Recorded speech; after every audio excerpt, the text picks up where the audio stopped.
You open your eyes in the morning. Your brain begins a process of scanning the environment to reaffirm who you think you are. You look at the side of the bed, you feel the familiar ache in your joints. You think about the emails you have to answer, instantly reconnect with the persona you have built over decades. This is the memorized self. It is a collection of conditioned responses, habitual emotional reactions, conscious subconscious programs that have become so ingrained that they function like an operating system running in the background of your life. For most people, their entire personality has become their personal reality.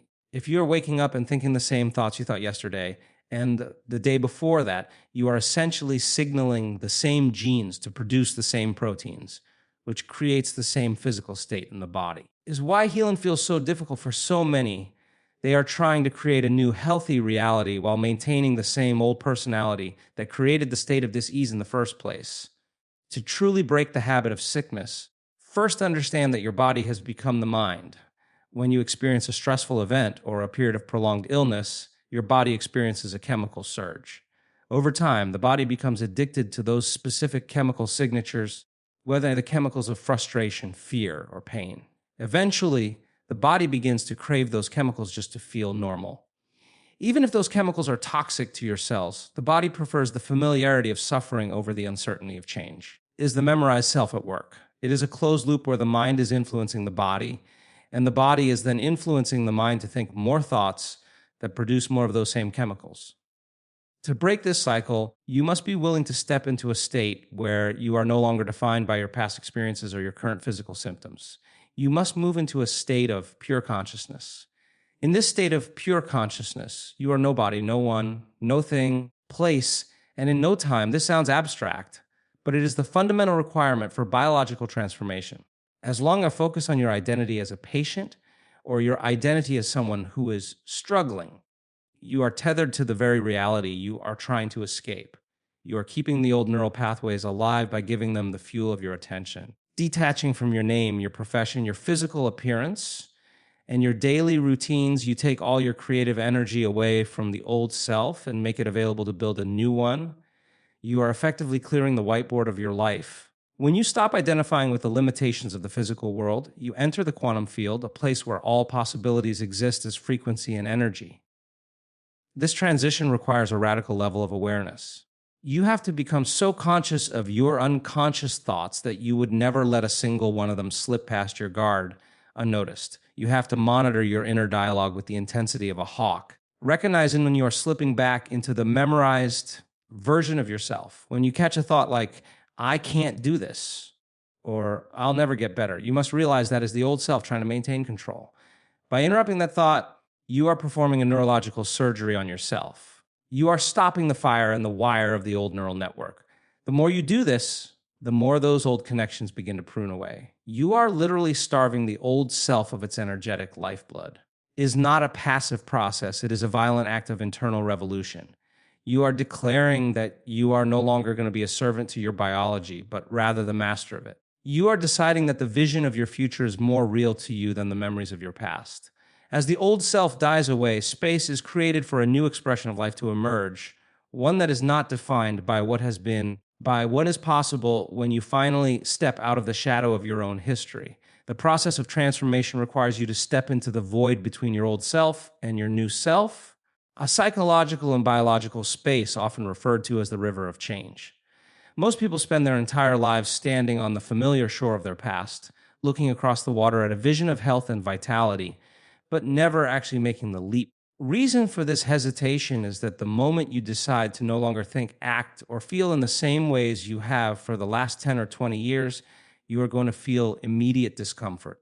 You are stepping out of the known and into the unknown. Moment of transition, your body, which has been conditioned to be the mind of the old self, begins to protest.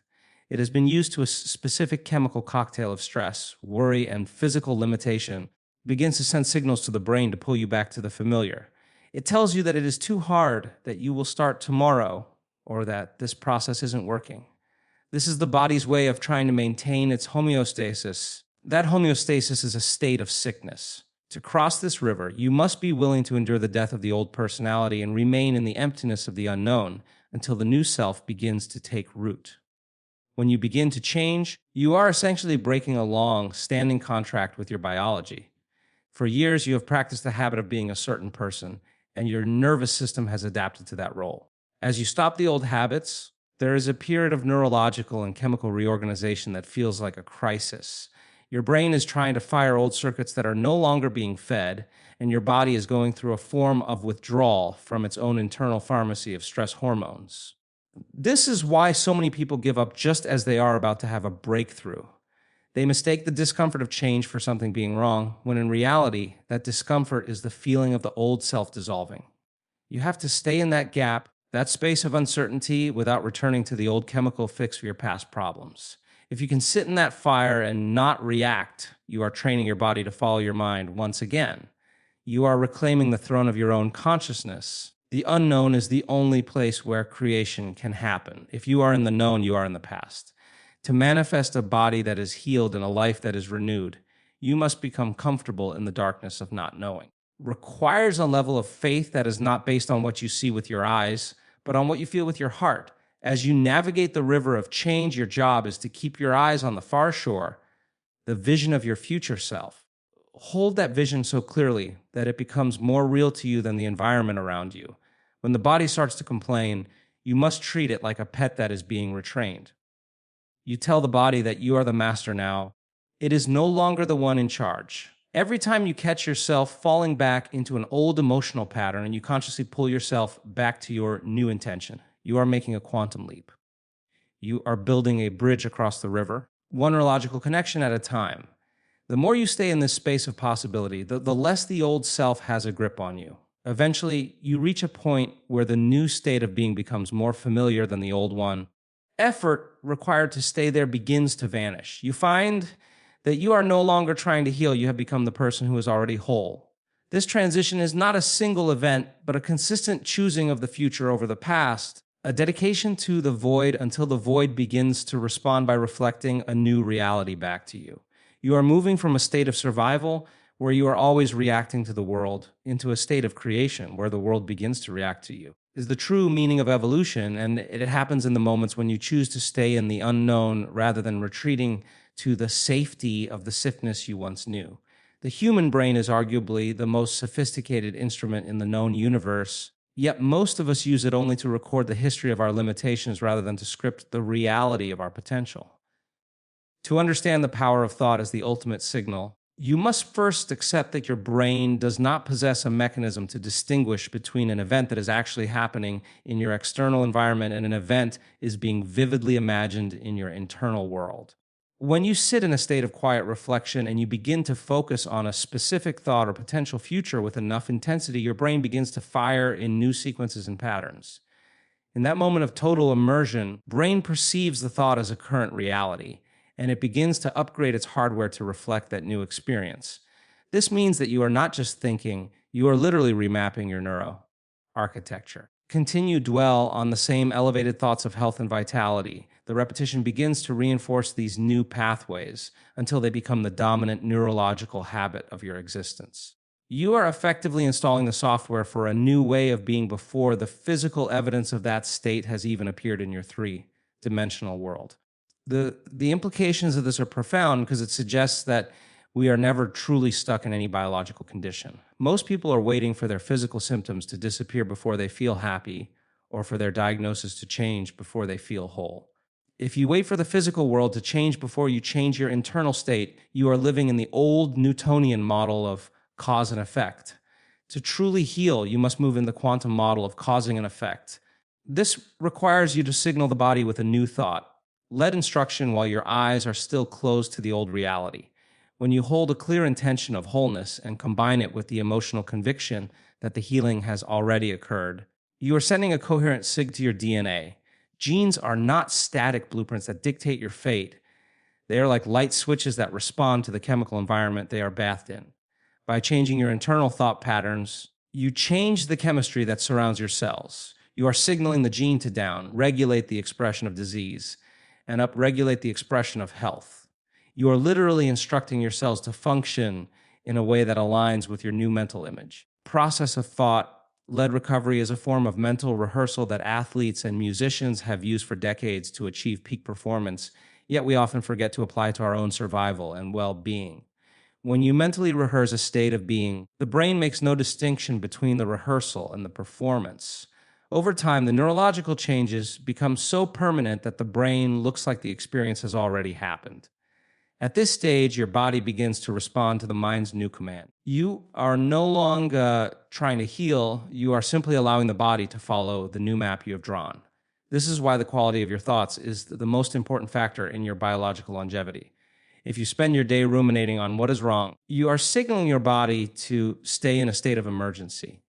If you spend your day focused on the feeling of being healed, you are signaling your body to enter a state of repair. Thought becomes the catalyst for a cascade of biochemical events that eventually manifest as a physical change in the tissue of your organs and the strength of your immune system. You are the scientist in your own laboratory. Thoughts are the regents that determine the outcome of the experiment. By mastering the signal of your thoughts, you move from being a passenger in your own life to being the conscious director of your biological destiny, proving that the mind is the ultimate architect of the flesh. Deep within the complex architecture of your central nervous system lies a capability that far exceeds any modern medical intervention in capacity to manufacture a limitless array of healing substances known as your inner pharmacy. We have been conditioned by a culture of external solutions to believe that whenever we feel a symptom or an imbalance, the answer must come from a bottle or a laboratory, yet the most sophisticated chemical factory in the world is already functioning within you. Your brain is a master chemist, capable of producing endogenous versions of everything from anti-inflammatories and pain relievers to tranquilizers and immune-boosting compounds. These are not just metaphors. They are literal biochemical realities that occur the moment you shift your internal state from the stress of survival to the expansiveness of creation. When you are caught in the grip of chronic stress, your body is effectively locked in an emergency response, diverting all its energy toward outward action and leaving nothing for internal maintenance or repair. In this state, your inner pharmacy is shut down, replaced by a flood of cortisol and adrenaline that, while useful for a short-term crisis, becomes a slow-acting poison when maintained over years of habitual thinking.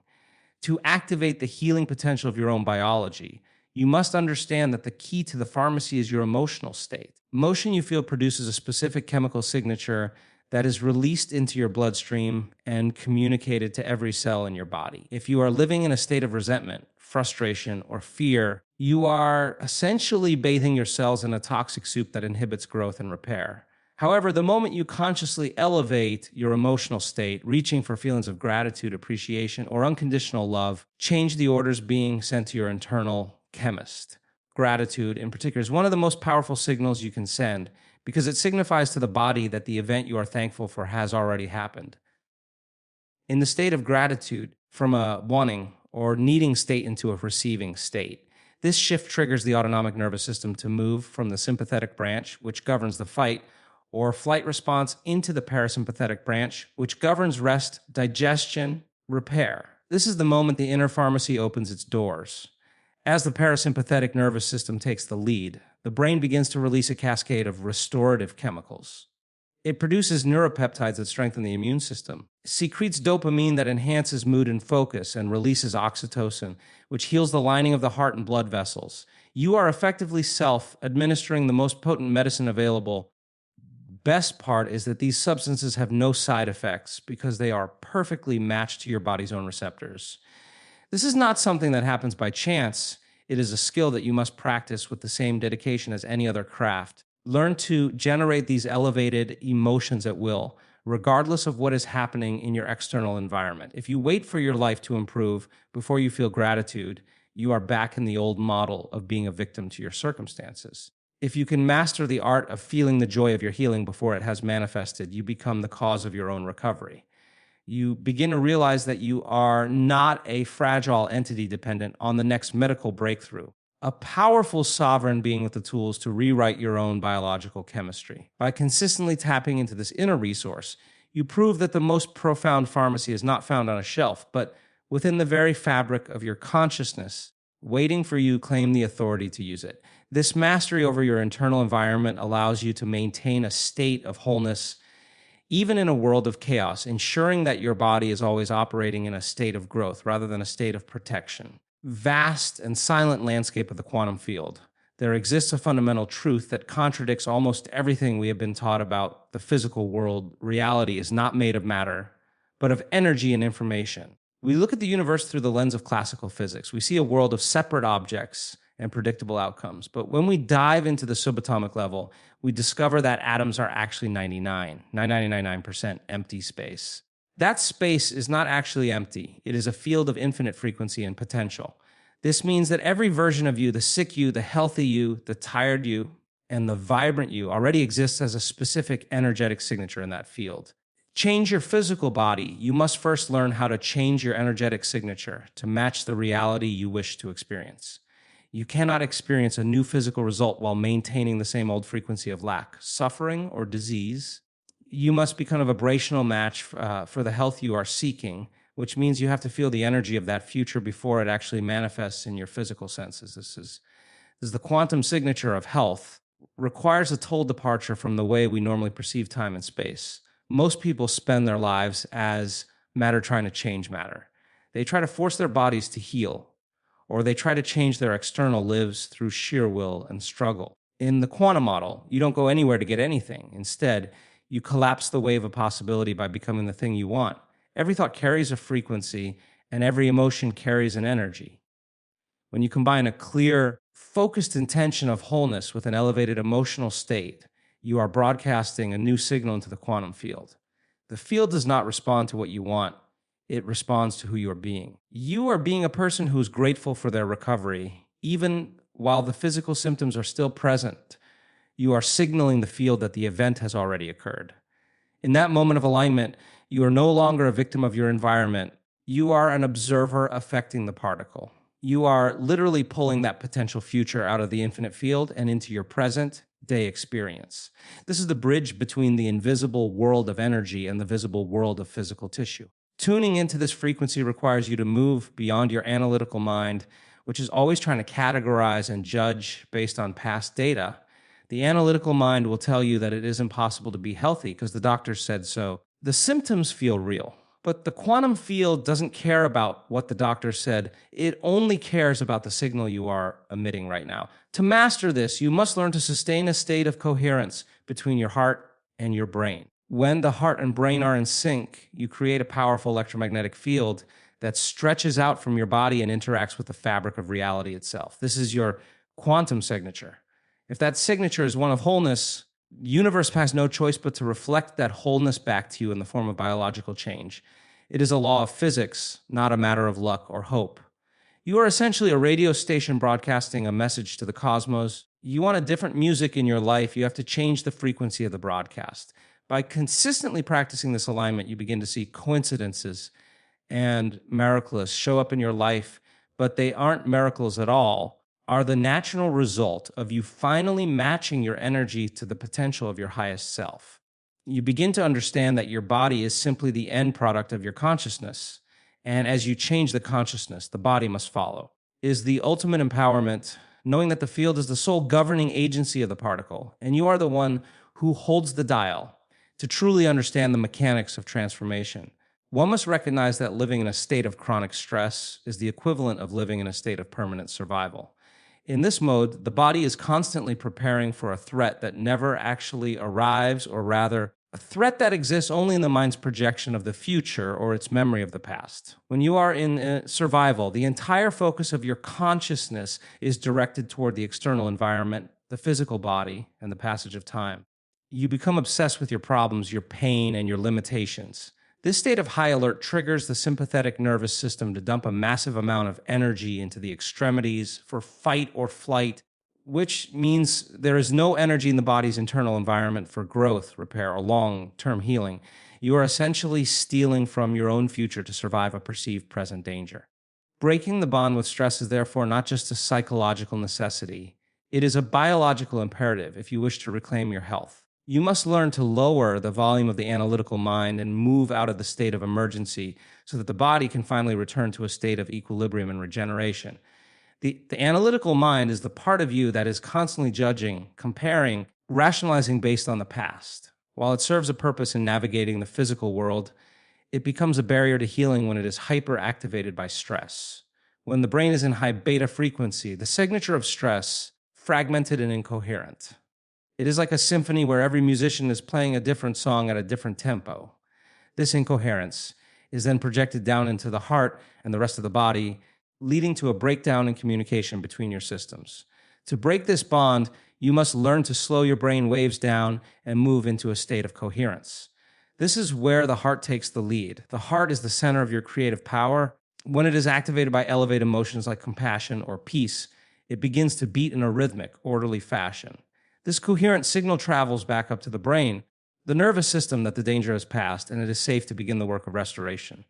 In this moment, the survival nervous system switches off and the repair nervous system switches on. By moving your attention away from the stressors of your life and placing it on the space in and around your body, you begin to de-excite the brain. You are no longer feeding the fire of the stress response. Process allows the body to finally use its resources to manufacture the proteins and chemicals required for cellular renewal. Most people don't realize that they have become addicted to their own stress hormones. They use the problems in their lives to reaffirm their identity as a way of feeling something, even if that something is suffering. Breaking this bond means being willing to give up that addiction. It means choosing to be still when the body wants to be agitated, choosing to be peaceful when the mind wants to be anxious. When you successfully break the bond with stress, you liberate a tremendous amount of energy that was previously tied up in the survival response. That energy is now available to be used as a creative force to rebuild your immune system, balance your hormones, and repair your tissues. You are moving from a narrow focus on the problem to an open focus on the solution. You are teaching your body that it is no longer being chased by a predator, but is instead being nurtured by a creator. This shift in internal state is what allows the body to move from a trajectory of decay to a trajectory of vitality, proving that the heart's wisdom is far more powerful than the mind's worry.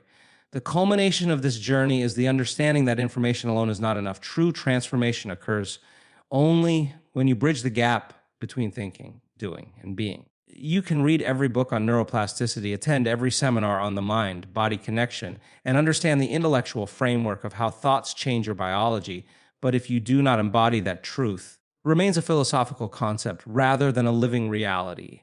To move from thinking to doing, you must take the knowledge you have gathered and apply it consistently, even when your external circumstances seem to contradict your internal efforts. At the stage of practice, you intentionally modify your behavior and align your actions with your new intention.